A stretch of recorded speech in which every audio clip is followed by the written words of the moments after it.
Bonjour, dans cette vidéo, nous allons faire une discussion autour d'éléments adhérents. Donc, par définition, alors, soit A une partie non vide de R, ça signifie que A il est différent à l'ensemble vide, d'accord? Alors, et soit, alors X appartient à R, c'est-à-dire X appartient à R, pas forcément appartient à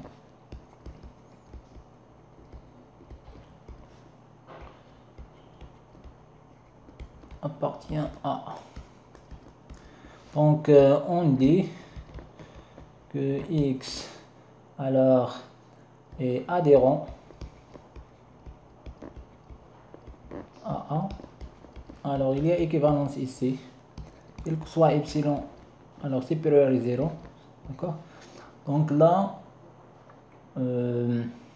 X moins epsilon X plus alors X plus epsilon,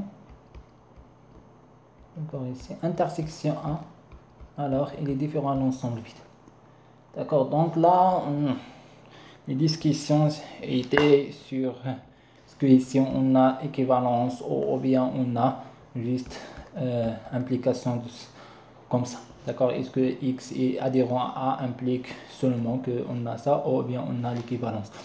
Donc là la discussion était sur l'autre définition concernant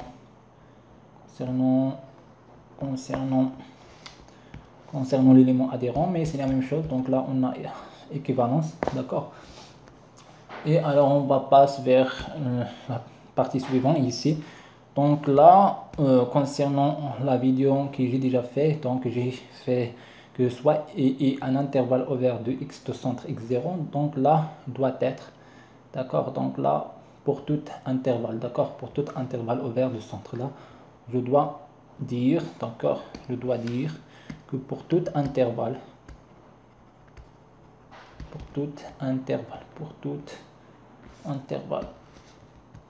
d'accord, pour tout intervalle i, alors là pour tout intervalle ouvert de centre x, alors x appartient à R, donc ou bien donc pour être plus organisé, donc on va laisser là en bas, donc on va dire soit A une partie non vide de R, d'accord, voilà, donc A signifie que l'ensemble vide. Alors là on a pour tout intervalle ouvert, alors là je dois mentionner que X appartient à R. Donc là X appartient à R, c'est de dire que X pas forcément, donc X pas forcément appartient à R. Donc là, alors pour tout intervalle ouvert centre X, c'est-à-dire centré sur X, centre X pour tout intervalle, vérifions, donc là pour ici pour bien éclairer les choses, donc vérifions ça. Donc on a équivalence que X il est adhérent à A. Donc il y a une autre personne qui dit donc juste qu'il y a juste équivalent, il y a juste implication. Donc là implication inverse, d'accord, là signifie que comme ça, bon, c'est-à-dire comme ça, donc là X est adhérent à A implique que ça, donc et on n'a pas ce sens là, d'accord, et il m'a donné un contre-exemple concernant ça. Donc là je me rappelle bien des choses, donc et après on va aller vers discussion. Donc il m'a donné que et alors et un intervalle, alors là tout intervalle ouvert, donc on a discuté sur ça que doit être, j'ai déjà mentionné durant la discussion qu'il doit être pour tout intervalle ouvert i, donc là donc la discussion donc il est comme ça, toujours donc le sens d'implication, mais non, il doit être équivalence. Donc attention, là c'est équivalence. Donc il m'a donné le contre-exemple comme ça, contre-exemple, exemple, alors là, alors et donc on va donner un intervalle ouvert, alors 0,8, d'accord, et là on a A, d'accord, il m'a dit donc A c'est je pense 7, 8, donc là comme ça. Alors après donc là on sait déjà que le centre de ce intervalle est x égale à 4, d'accord, donc il m'a dit que E intersection A il est différent à l'ensemble vide, d'accord, et alors x égale à 4 n'est pas adhérent, adhérent à A. Donc par conséquent,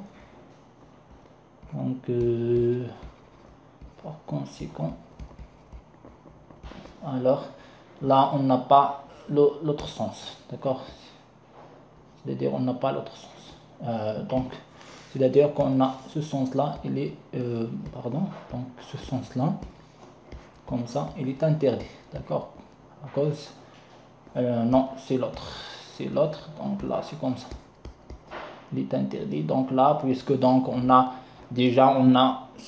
ça il existe, d'accord, donc là il est intervalle, donc ça donc il m'a dit donc puisqu'on a ça, donc doit être que x adhérent à A, et donc on a 4, on sait que 4 n'est pas adhérent à A. Donc là il est vrai, donc là il sera vrai, donc attention au niveau de ça, donc là il sera vrai si, d'accord, si soit et un intervalle, d'accord, mais là c'est pour tous les intervalles, c'est-à-dire prends un intervalle comme ça, donc un seul intervalle, donc je dois vérifier pour toutes les autres intervalles, c'est-à-dire si là il est vérifié, d'accord, donc là on a vérifié, donc là il est vérifié, d'accord, donc je dois pas aller directement et dire ça, mais non, d'accord, je dois pas dire ça, je dois pas aller directement vers une conclusion et dire que x n'est pas adhérent, donc on n'a pas ce sens que x n'est pas adhérent ou bien x adhérent, donc de toute manière on ne peut pas dire ça, donc soit on ne peut pas dire comme ça, soit ça ou bien x est adhérent,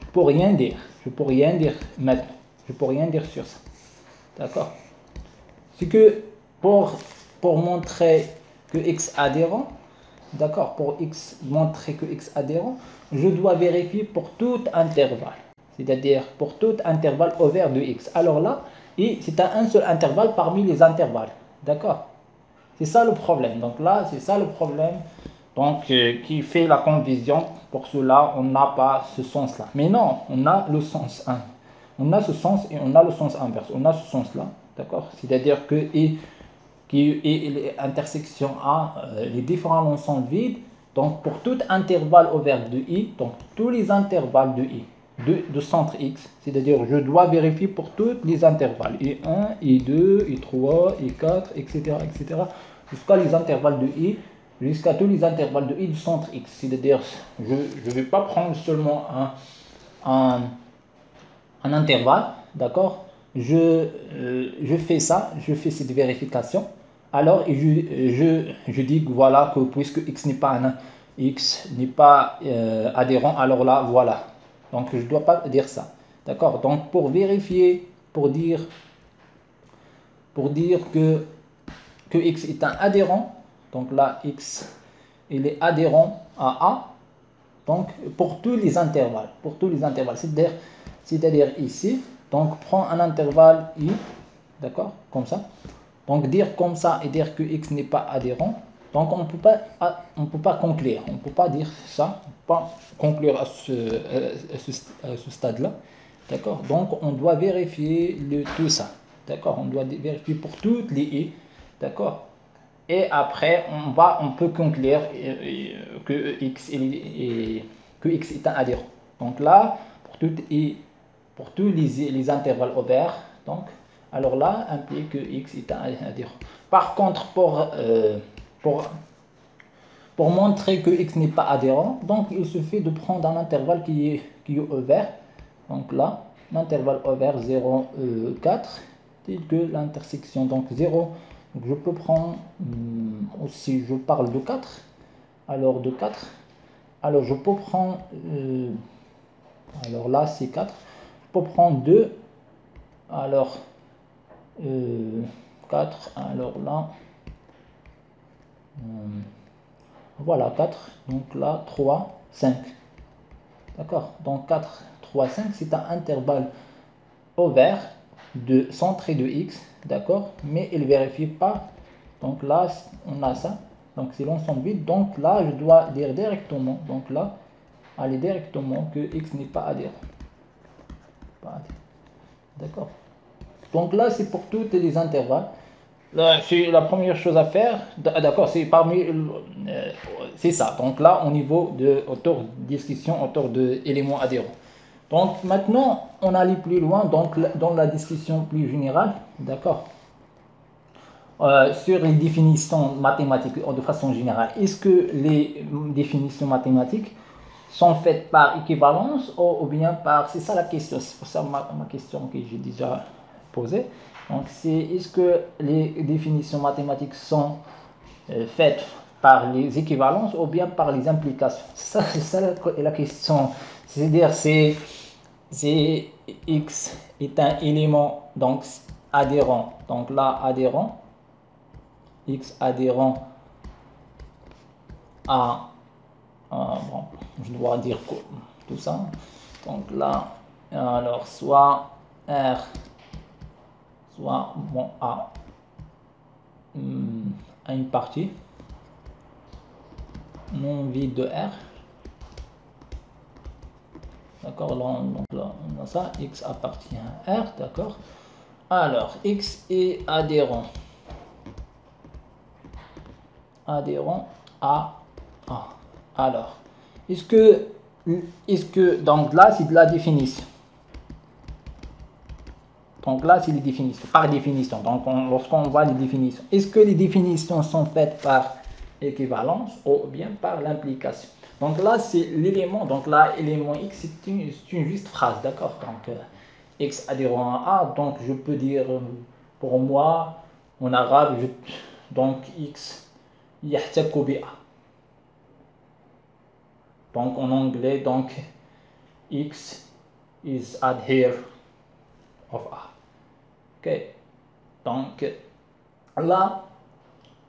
là, les définitions donc, sont juste des mots, d'accord? Donc, signifie quoi? Donc, en fait, ça signifie quoi? Signifie quelque chose que je dois être en équivalence pour démontrer, d'accord? Mais ça, c'est juste définition. C'est-à-dire que x soit x, il est comme ça, ou bien je peux noter que x, je peux dire ma définition d'adhérence, que je sais pas, n'importe quelle chose, c'est une juste notation, ça, c'est une juste notation. Donc, dire que l'équivalence, il est significatif. Donc là, c'est ça, d'accord. Voilà, une personne dans une autre langue comme ça, donc là, on est comme ça. Donc là, signifie quelque chose, donc qu'on veut, d'accord. Alors, donc là, c'est juste des symboles. Alors là, vers comme ça, donc là, est-ce que c'est une équivalence ou bien là, c'est une définition? Donc, alors, on suppose qu'il est implication. D'accord, donc qu'il est implication, c'est-à-dire, donc là implique, donc dans notre cas, pour toutes les intervalles ouverts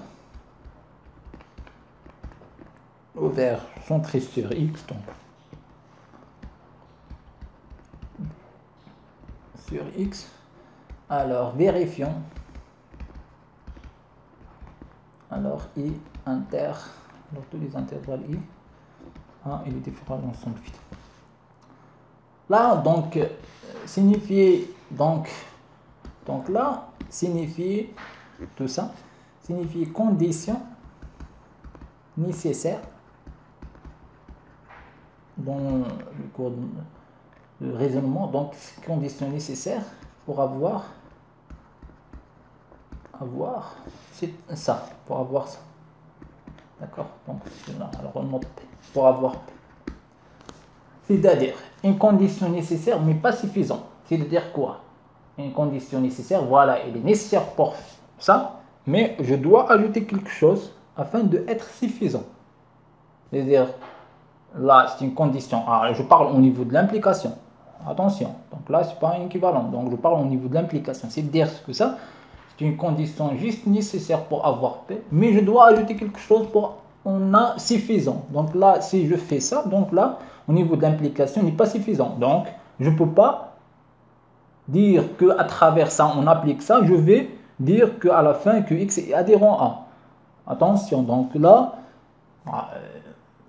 dans le sens où on a des implications, d'accord? Dans le sens où on gît d'implication. C'est-à-dire là, cette proposition-là, donc qui est condition nécessaire dans le cas où on a ça, donc signifie que condition nécessaire pour avoir P. Donc là, je dois ajouter une autre condition pour montrer une autre condition suffisante pour montrer ça. Donc, lorsque je vais ajouter une condition nécessaire, donc, on sera des équivalences. Mais bon, on va laisser. Donc là, c'est juste ça, lorsqu'on a des implications, donc ça signifie que condition nécessaire. Et donc, je dois donc signifier à la fin de tout. Donc, au niveau mathématique, je ne peux pas utiliser ça pour montrer ça. D'accord? Et donc, comment je dois faire pour dire que X est adhérent à A? Je ne peux rien dire. Je ne peux pas dire, je ne peux pas montrer que X est adhérent à A. C'est impossible. Donc, si je vérifie tout ça, avec l'implication, je ne peux pas dire que X est équivalent. Et les choses, la caractérisation séquentielle, elle est basée sur la définition, sur ça. D'accord? Donc, à travers. Si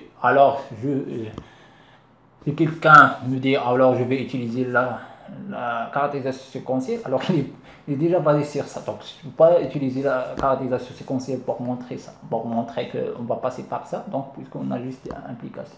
Donc là, les définitions sont faites par équivalence. Donc là, c'est juste blabla. Donc là, c'est une juste dénotation. Donc, alors je peux dire ça, X comme ça, alors il est vérifiant ça, et après, alors qu'on est jeudi, par exemple, alors je dis que, alors je vais montrer tout ça, je vais vérifier la condition, et après, voilà, je vais dire, en la fin, donc on a quel que soit epsilon, x supérieur à 0, alors on a, alors x moins epsilon, x plus epsilon, intersection 1 et les sont vides, alors, et à la fin, alors on a ça, il est vérifié, alors je vais dire x à la fin, donc x, voilà. Ah, c'est notre notation du x adhérent à A, d'accord. Donc là, les définitions sont faites par implication. C'est la même chose pour continuité. Donc, alors, on passe vers continuité pour maîtriser ce truc des définitions. Alors, on dit que f est continu, en x0. Alors, je vais dire par implication, à la limite de x. Alors, x0, f de x égale à f de a. Alors, f égale à f de x0. Alors, bien sûr, x0 appartient à i et f est défini sur i, etc., etc. Alors là, si je calcule ça, je ne peux rien dire sur ça. D'accord? Puisque j'ai juste implication. Donc là, il doit être équivalent. D'accord? Donc là, parce que ici, donc on a déjà vu ça, donc ça c'est une condition nécessaire pour avoir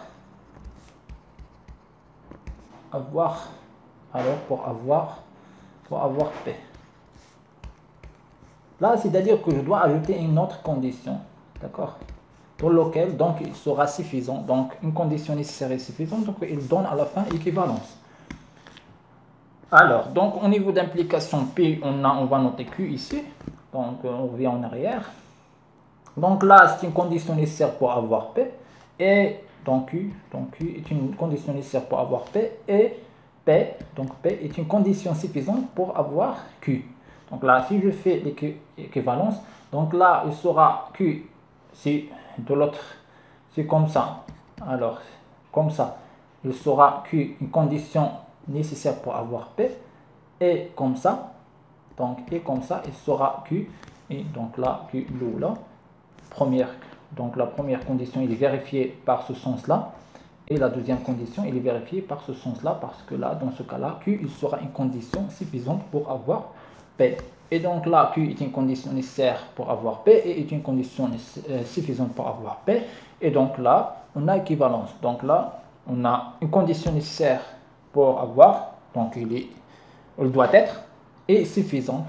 Donc là, c'est comme plus, c'est comme 1 il est supérieur ou égal à 1, et 1 il est inférieur ou égal à 1, donc là 1 égale à 1, d'accord, donc c'est comme ça.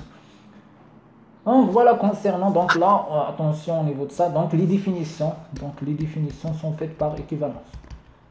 Donc sans aucune discussion, donc là, les définitions sont faites par équivalence. Sinon, si on a une autre définition, donc là on a définition, donc je sais pas, définition de quelque chose.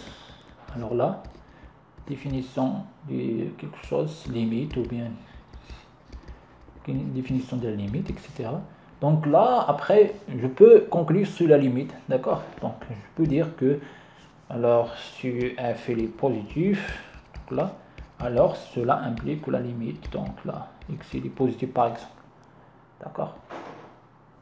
C'est comme ça, d'accord? Là, on peut noter cette forme comme ça, d'accord? On peut dire que après, on a des propositions qui sont faites par des implications, d'accord?